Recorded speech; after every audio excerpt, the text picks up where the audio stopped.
আল ক্বারিয়াতু মাল ক্বারিয়া ওয়া মা আদরাকা মাল ক্বারিয়া। আল্লাহ পাক রব্বে কায়নাত রব্বুল আলামিন বলছেন আল ক্বারিয়াতু মাল ক্বারিয়া।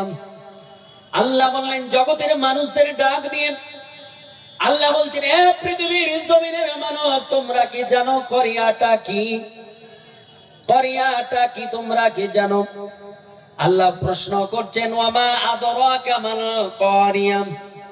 আল্লাহ বললেন, ও জগতের মানব, তোমরা বলো এই ক্বারিয়াটা কি জিনিস? ক্বারিয়া সম্পর্কে তোমার কতটা জ্ঞান আছে, কতটা ধারণা আছে, কতটা ধ্যান আছে, কতটা মন আছে, কতটা গবেষণা রয়েছে? আমার আল্লাহ তাআলা রব্বে কায়নাত বলার পরে আমার আল্লাহ নিজেই প্রশ্ন করছেন, কোশ্চেন করছেন, আবার আল্লাহ তাআলা নিজেই উত্তর দিচ্ছেন, আল্লাহ অ্যানসার দিচ্ছেন। আল্লাহ বলছেন, ও পৃথিবীর জমিনের মানব, তোমরা শোনো, ওই ক্বারিয়াটা কি তোমরা যদি না বলতে পারো, কারণ তোমাদের বলার তো ক্ষমতা নেই, আমি আল্লাহ তাআলা তোমাদের যতটা জ্ঞান দিয়েছি ততটাই বলতে পারো, এছাড়া একটা বিন্দু বেশি বলা তোমাদের ক্ষমতা নাই। এ মানব, তোমরা তোমাদের অনেক দূরের কথা। আমার আল্লাহ তাআলা রব্বে কায়নাতের সৃষ্টি জগতের মধ্যে সর্বশ্রেষ্ঠ সৃষ্টি, তার নাম মানব। এই মানবকে পৃথিবীর জমিনে আমার আল্লাহ তাআলা শ্রেষ্ঠ করেছে। কেন কেন করেছে? কারণ ছাড়া কি হয়? কোন ক্রিয়া কারণ ছাড়া প্রতিফলিত হয় না। আমার আল্লাহ তাআলা এই মানব সম্প্রদায়কে উৎকৃষ্ট বানিয়েছে, আল্লাহ তাআলা এদের সম্মান দিয়েছে। আমার আল্লাহ তাআলা রব্বে কায়নাত রব্বুল আলামিন কোরআন পাকে বলেছেন, কেন দিয়েছে ইনশাআল্লাহ বলছি শোনো। তবে আল্লাহ তাআলা সম্মান দিয়েছে কত, তাদের দাম দিয়েছে কত। আমার আল্লাহ তাআলা পৃথিবীর কোন মানুষকে, কোন সৃষ্টি জগৎকে বোঝানোর জন্য আমার আল্লাহ তাআলার কসমের কোনো প্রয়োজন হয় নাকি? হয়? আমরা কাউকে কোনো জিনিসটা প্রমাণ করার জন্য আমরা অনেক সময় কসম খাই। ধরুন যে আমি বলছি যে সাবির, তোমার কলমটা এটা তোমার নয়, তখন ও বলছে হুজুর আমারই কলম। না না, তোমার নয়। তখন বলছে আল্লাহর কসম বলছি আমার কলম। তার মানে আমাকে বিশ্বাস করানোর জন্য সে কসম খাচ্ছে, তাই না?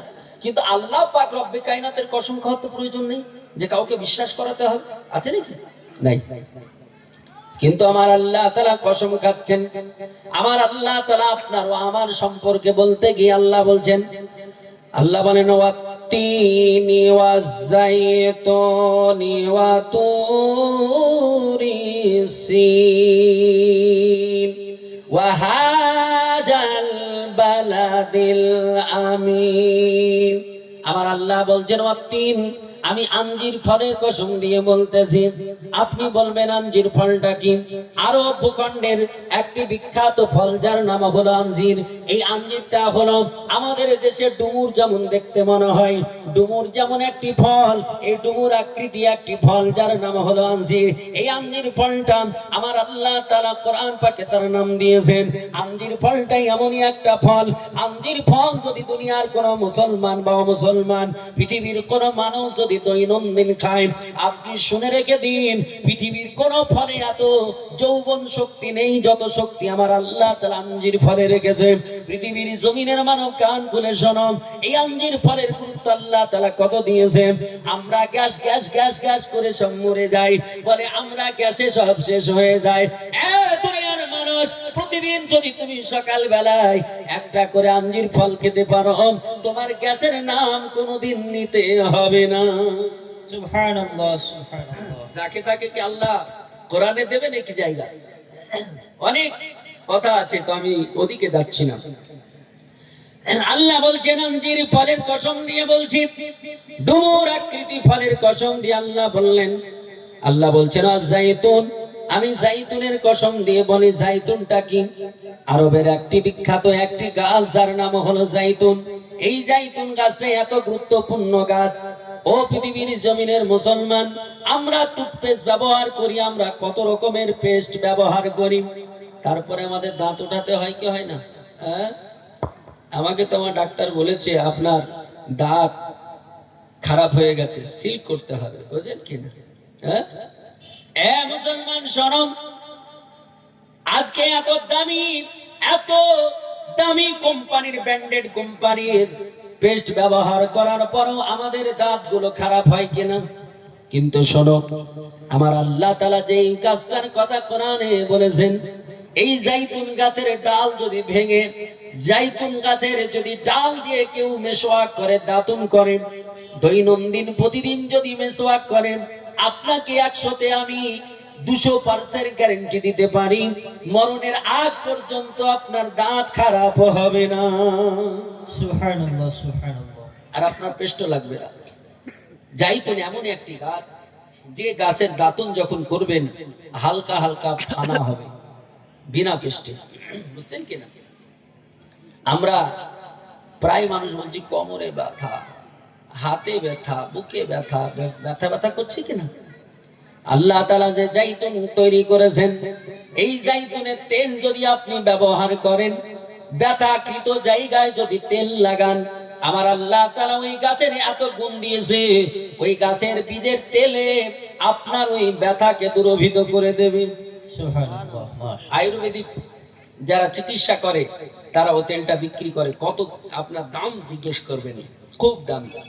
আল্লাহ তাআলা এই জাইতুনের কসম নিয়ে বললেন, আল্লাহ বললেন ও তুর সিন, আল্লাহ বললেন আমি তুর পাহাড়ের কসম দিয়ে বলতেছি। পৃথিবীর মানুষ বলতে পারে, মাওলানা আল্লাহ তাআলা তুর পাহাড়ের কসম কেন দিলেন? তুর পাহাড়টা তো বেশি বড় উঁচু নয়। পৃথিবীর জমিনে যদি উঁচু পাহাড় থাকে, আমরা তাকে ভূগোলে দেখেছি যার নাম মাউন্ট এভারেস্ট। কত উচ্চতা? 8848 মিটার নাকি? এত উচ্চত পাহাড় আমার আল্লাহ তাআলা তার নাম কোরআনে দিল না। আমাদের পার্শ্ববর্তী রাষ্ট্র কাঞ্চনজঙ্ঘা চীনের মধ্যে রয়েছে, ওই চীনে কাঞ্চনজঙ্ঘার নাম দিল না। আমার আল্লাহ তাআলা টাইগার হিলের নাম কোরআনে নিলেন না। আমার আল্লাহ তাআলা বললেন ওয়া তুরি সিন, আমি তুর পাহাড়ের কসম দিয়ে বলি। আল্লাহ তাআলা তুর পাহাড়ের কসম কেন দিলেন? ও পৃথিবীর জমিনের মানব, তার একটাই কারণ হলো ওই তুর পাহাড়ে আমার আল্লাহ পাকের নূরের ঝলক পড়েছে, আর আমার নবী মুসা কালিমুল্লাহর পদধূলি পড়েছে। সুবহানাল্লাহ, সুবহানাল্লাহ। বুঝেন কিনা? আল্লাহ নবী মুসা আল্লাহকে বলেছিলেন, আল্লাহ रब्बी आरीनी, मैं आपको देखना चाहता हूं, मैं आपको देखूंगा। अल्लाह ताला रब्बे कायनात ने इरशाद फरमाया, लन तरानी या मूसा, आए मूसा तुम नहीं देख सकते हो। बोले आए अल्लाह क्यों नहीं? अल्लाह ताला इरशाद फरमाता है, मूसा तुम देखने का काबिल नहीं हो, तुम्हारा आंख की रोशनी की पावर ऐसी नहीं कि मेरे जो ये नूर है, नूर को बर्दाश्त कर सके। लेकिन उन नबी ने क्या कहा? बोले आए अल्लाह रब्बी अरीनी, मुझे दिखा दे, एक मर्तबा दिखा दे, एक लम्हा दिखा दे, एक पाल दिखा दे। अल्लाह इरशाद फरमाता है, आए मूसा अगर इतनी शाख है तो तुम आ जाओ तुर पहाड़ पे और अपने इस आंख को ढक कर आ जाओ। अरे अल्लाह, मैं अगर आंख को ढाक लूं तो देखूं कैसे? चोख যদি ঢেকে নি দেখতে পাবো? আল্লাহ বলছে দেখবি তো চোখ ঢেকে আয়। বিপরীত কথা হচ্ছে না? আরে দেখার জন্য তো চোখ খুলতে হয়, আল্লাহ বলছেন চোখ ঢেকে আয়। বুঝলেন কিনা?